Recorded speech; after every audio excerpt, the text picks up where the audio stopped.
your timing is literally, so the mist shouldn't have to wait for you at all. So you're basically just coming out and then you're getting back in. Right. When you're making these movies, you have the primary unit, the principal photography that's directing the actors in all of the dramatic scenes and the majority of the action scenes too. And you have a second unit that in this case was Guy Norris with a little help from Brian Smurs when we did the pickups on this movie. You would come a little bit further here, you'd scan that and then find that, so you guys are there. You have that second unit and they're shooting a lot of the details and sort of the biggest aspects of the action sequences. Yeah, you're masking yourself. Yes, great. You get a hand up there to help you do that kind of reaction. There's too much. For us, our real pitch line ourselves during this is it's back to grounded reality as much as possible, in-camera stunts and action, which is what I love doing. There's so many set pieces, big set pieces, and so much destruction. And every kind of big set piece we build, we end up destroying. We would just see him, which is nicer. So that to me feels right. I like that. You just want to put it in against the firewall. When we start the movie, we're in the first big action sequence that Charles, when she was a little girl, told Jean that both her parents were killed in the car crash that starts our film, essentially. Jean, did you? I didn't do anything.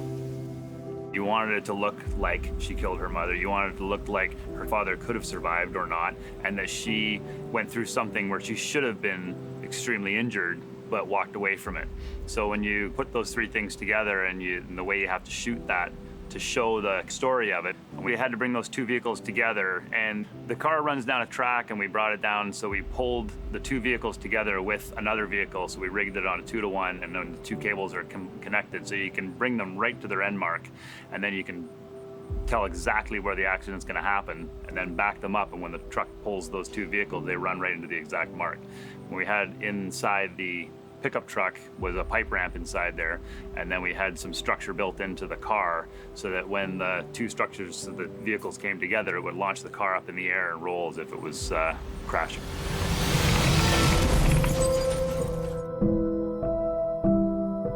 One of the most impactful shots in the movie, I think, is when the car in slow motion rolls and you're on the faces of Jean's mother and father with little Jean in the back as the car slowly rotates. We rolled the car over and flipped it up, and when you see from the inside of the car, the hood and everything collapses, the steering wheel comes down, and there's a lot of internal damage to the vehicle. Then we're gonna put that on a rotisserie rig where we can spin it around so you can show that Jean is in the back and nothing's hitting her and she's in a little protective bubble. And then you can cut this all together and tell all the different stories with it. It's pretty interesting. We're trying to tell a more intimate story for the basis of those scenes. Here we go, and roll sound. So this is where we're spinning around Jean Grey's car. This is kind of the mid part of the accident, so now we can play all the interior stuff where the car's rolling and flipping. We can have all the debris and the actors floating and flying, and their arms are loose and everything's all tumbling around in the car. We're covered in rubber glass. We are doing the car crash sequence today, so we're strapped in and our laps are full of silicone glass that will go flying when we go upside down. So this will be 2 rotations. Here we go. And 3, 2, 1, action!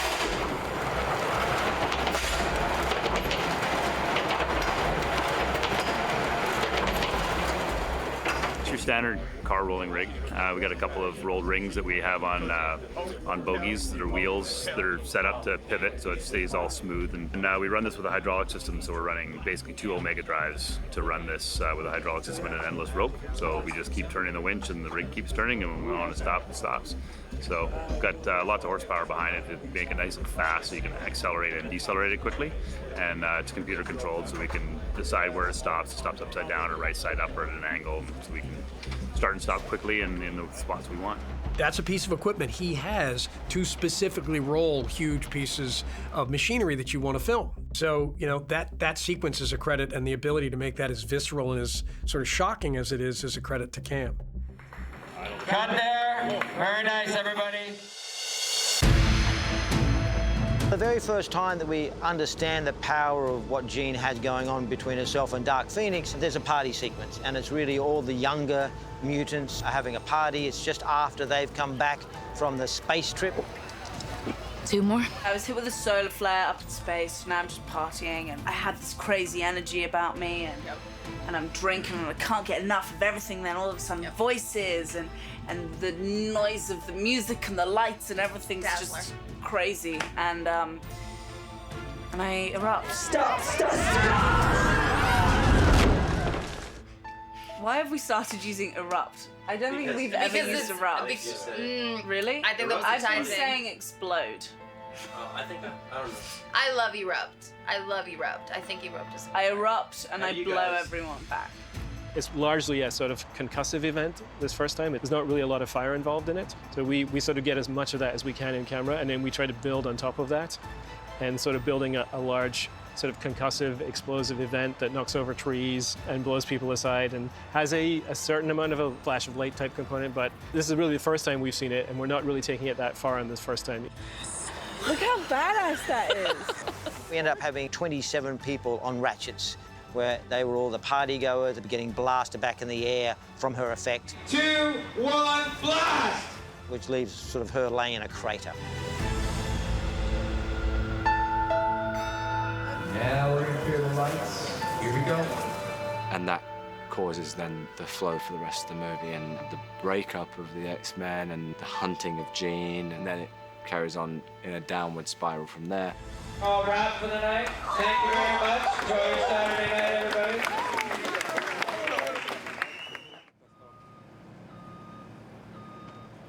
The more real you can make it, whether that's practical effects or it's sets, the easier it is for all of us to make believe for ourselves and make the audience believe. This is Jean's neighborhood. Jean is confronted by the other ex-team members here, and there's a kind of a Western showdown in this street. You shouldn't have come here. Pretty much all the X-Men attempt to, in their own ways, capture her and bring her back to try to help her. Nightcrawler, there's a little bit of a Bamf type fight goes on.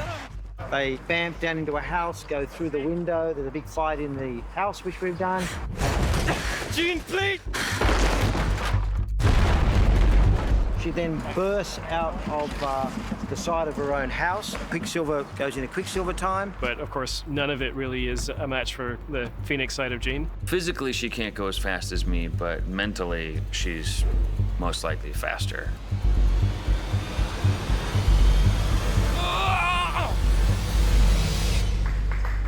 Cut there. This is the part of the sequence where Jean is inside the house. She's freaking out. She's just knocked out Nightcrawler, and she's gonna blow out of the side of the house. That's what you'll see in the movie after Kurt and Phil have done their wonderful work. That orange wire is called beeline. It's detonating cord that's between 12 and 15 grains per inch. It's a high explosive, burns at around between 17,000 and 21,000 feet a second.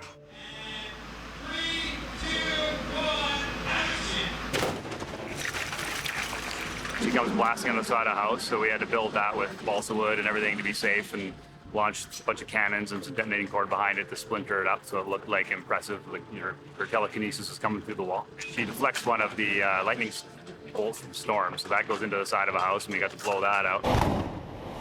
We didn't want to have two houses side by side, one with a big hole for the Jean, and have a lightning strike do exactly the same thing. So we wanted to make a different gag with that. So we made a balsa wood wall that exploded, but we held it back with steel, and then we pulled it in. So it looked like it's, in the end, there's a bunch of debris left behind. And then Quicksilver uses the debris as stepping stones to try and reach Jean.